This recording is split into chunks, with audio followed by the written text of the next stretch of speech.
ranar da muka da kai kamshin turaren bai bar jikin tubabin da na sanya ba. Turaren mai giwa kenan.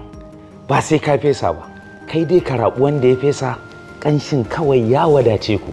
To a ina za mu samu turaren mai giwa? Saboda ba zai yi duk lokacin da nake buƙatar kamshi sai na neme ka ba. Za ka iya samun turaren mai giwa a gun masu sari ko kuma a kasuwanninmu manya-manya kamar su kantin kwari, sabon gari, kofar wambai da dai sauransu. Gaskiya ne kamshin turaren mai giwa duniyar kamshi ne. Sai dai a kula akwai masu yin jabin turaren. Ka tabbatar ka sayi turaren mai giwa mai ɗauke da tambarin hoton giwa. Turaren mai giwa duniya ne.